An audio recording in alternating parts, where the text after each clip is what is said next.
Welcome to another edition of the Suitcase Sessions podcast. I'm your host, Bob Bowman, and I'm sitting here with Preston Laisure.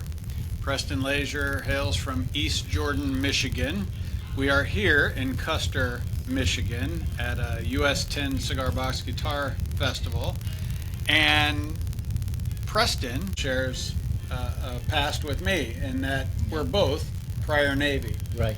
You were a boiler tech? I was a boiler technician. Boiler technician. So, welcome to the show, Preston. Well, thank you. It's a pleasure to have you talk with me for a few minutes. Absolutely. Preston, you're here as a vendor today. You're not performing on stage. We hear, for those of you who are listening, you're hearing some background music. Devin Williams is on stage right now, so we do have a little bit of serenading going on for us. Very nice. Yeah, it's very nice. You brought your wife with you today? Yes. Okay. Well, Preston, a couple of things that you should know, but also just to restate, this podcast focuses on everything that has to do with the cigar box guitar. You are a builder. Yes. And so I wanted to know, and for our listeners and viewers, how did you discover cigar box guitars? We all come across it differently, but what's your background with it? Well, after I retired, I decided I wanted to, my generation, when it come to music, you either flipped a switch and you turned a knob, okay? You were listening to something. Right. A lot of famous bands came up when we were young. The Beatles, the Rolling Stones, et cetera, et cetera. Yeah. I thought, I got the time now. I can learn to play a guitar. So I bought me a used guitar, and I bought a beginner book. I learned the first 3 frets because I had history as a kid playing trombone, so I could understand what written music looked like and how to understand it. Right. So I had that as a history. But anyway, so I learned the first 3 frets, the bucks. In the manual it says take lessons. Right. So I tried to take lessons. Found out really quickly that these old hands been too many years pulling wrenches. And this fancy, all the stuff that the guitarist has to play, let alone flicking. Right. And at the same time, he's Right. it just did not work. Right. So I got discouraged, but then I started doing some research. I was online, and I saw somebody with a cigar box guitar. I said, darn, he can do that. Why couldn't I do that? Right. And I've always been one of those people who doesn't go out and buy anything. I build it myself. Yeah. And as long as it's wood. Anyway, so I did some research and found a little bit more information about it, and went online, and one of the guys that I just happened to pick, I don't know why, but he gave us instructions on how to build a cigar box guitar. So I went ahead and did that. I followed exactly what he said, did it exactly the way he did. Made a 3-string guitar. I did not understand that a solid piece of cherry would bend that easily. Right. So I took all the life out of the guitar because you couldn't keep the string straight because the wood kept bending. So I considered that number 1. That was my very first one. I hung it on the wall, and I started the second one. This time I went with an oak neck, and I used a piece of mahogany piece for a fretboard, and I learned how to put frets in, and I just kept at it until I actually built a 4-string guitar. I decided not to go 6 because that made it more complicated, where I could go the lightest 4 strings, the high E, the B, the G, and the D strings on a 25.5-inch scale. Put all the frets in, put it all together, and because it added the strength of the maple neck, it didn't give. So I was able to actually learn to play. And the more I got into it, the more I made, the more I sold. I never got into it to the point where I was making money. Right. I basically got my money back, and then I built the next guitar. And I Right. got my money back, and I built the next guitar. So that's kind of how we got into it. And I had some friends that were interested in too, and we ended up forming a club. And we call ourselves CBG, Cigar Box Guitar Minded, M-I-N-D-E-D, because we think about what we do. Michigan'ders, Michigan_DERS. And we've been having club meetings once a month for the last 19 years. Wow. You met Joe out there, Yep. and Joe's one of the senior members too. And I'm a basic kind of guy. He is ecstatic, extreme.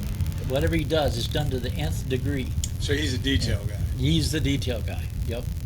And so it always helped to have somebody to bounce ideas off of, or we talk back and forth when we have our meetings and where we're going to do, what we're going to do.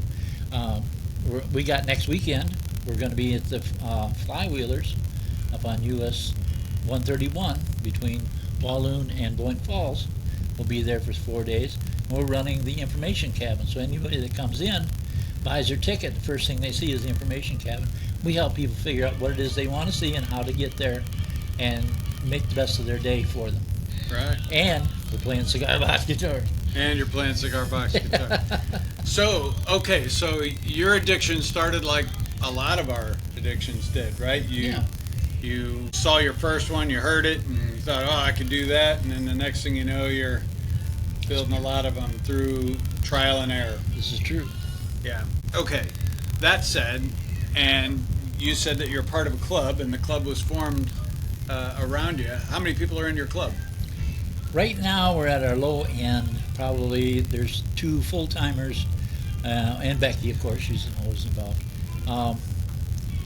There's a couple others that are part-timers, and there's 3 or 4 that just throw up when it's convenient for them. So it's not a great big group now. It was as high as 6 or 8 full-time people for the longest time. Where do you meet at? At one time, we were at Red Sky Stage in Petoskey. Then we had, that closed. We went to the Red Sky at Bay Harbor, then they closed there too. We've met different places, once for a while in Boyne City. Can't think of something gallery, Whitewater Gallery or Wash Gallery. Just different places here and there.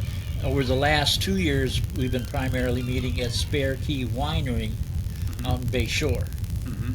And they have a big porch, so we can be there and people can see us and we can see them, and we don't interfere with the business, so that way we're not hurting anything, and it seemed to work out really well.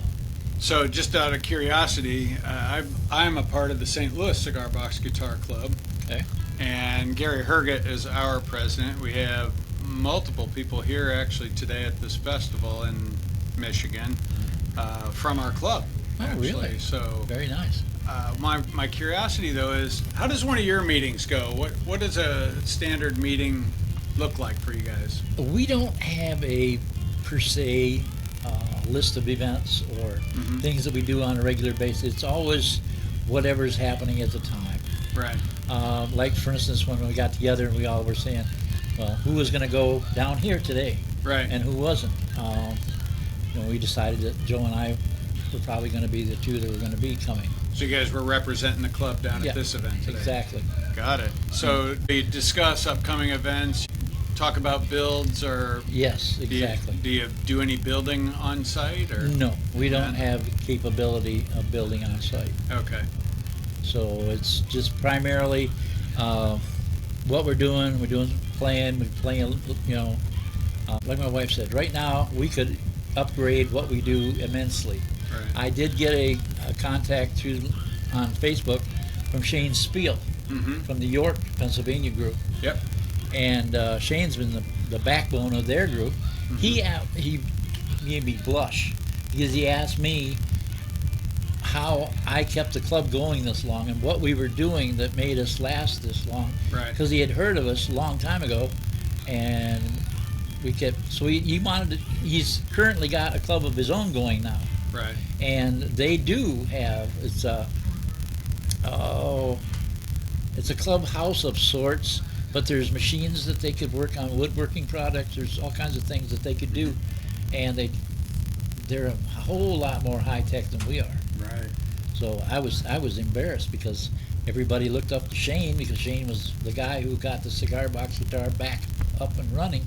Because we've seen pictures all the way back from. I mean, they had a special name for the photograph, but it was a soldier from the Northern Army playing a cigar box fiddle in the picture in front of a campfire, and another soldier there too. Right. That's how long they've been going. Right. Well, come to find out, how the cigar box got into effect was after the Civil War, the government wanted to rebuild, so they needed to put taxes on things. Well, up north we had all the building, we had all the manufacturing and everything else up here.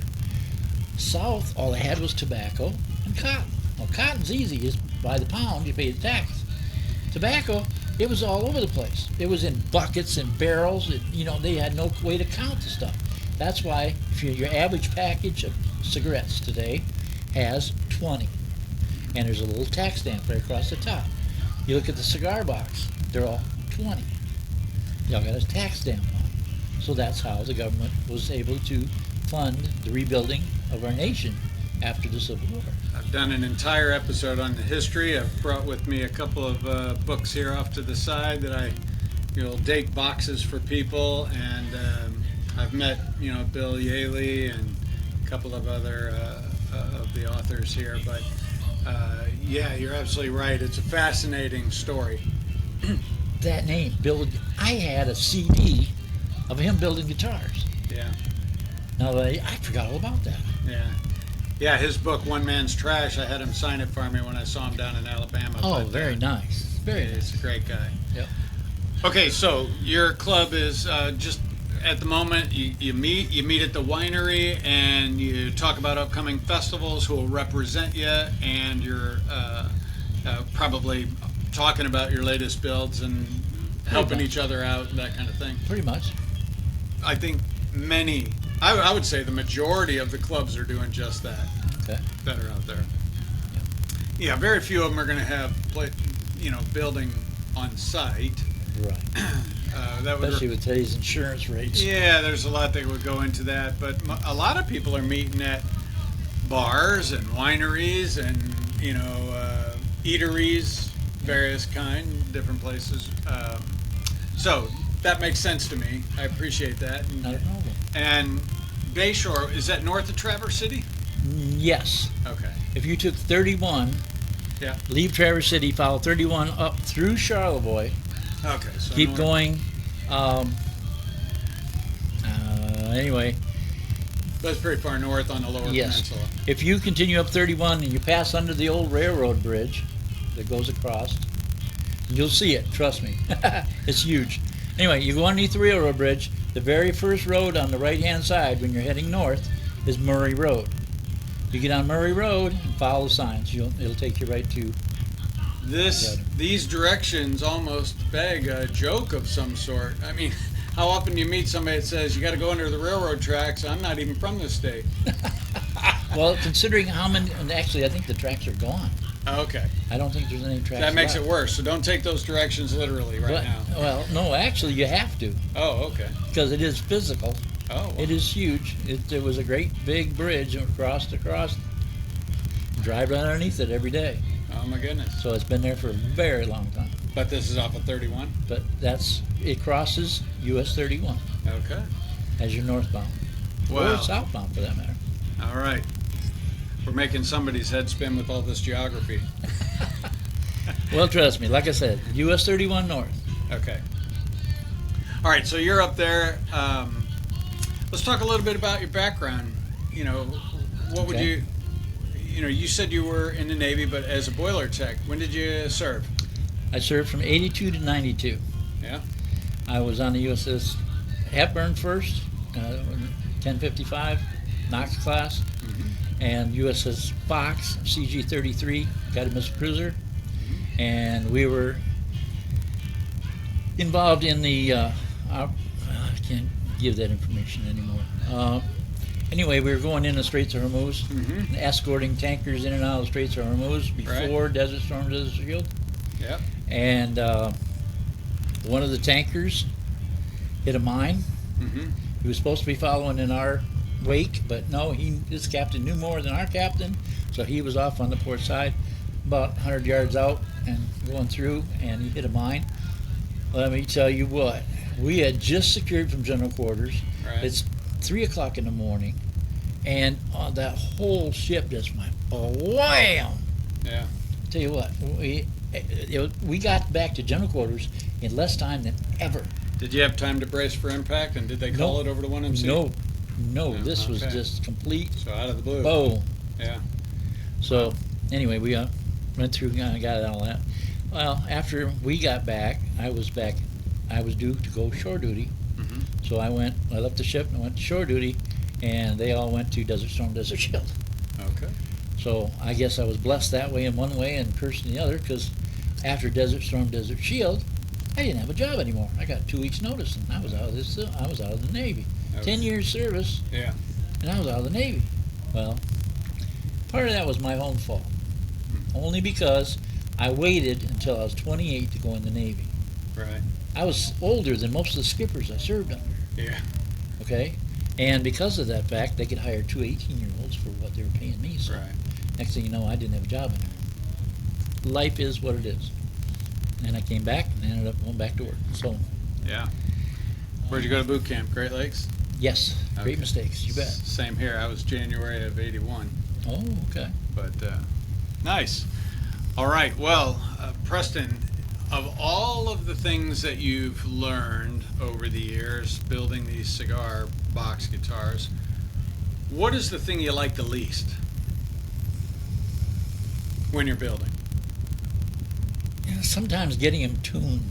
If you don't have everything just lined up perfectly, sometimes I'll make one string might just be just a little bit off, and you Right. you tweak this, and you tweak that, and you squeeze this, you clamp that, you glue this, and sometimes they turn. And then there's times when they just flat out don't turn out at all, and you got to take them and cut them back apart and redo them.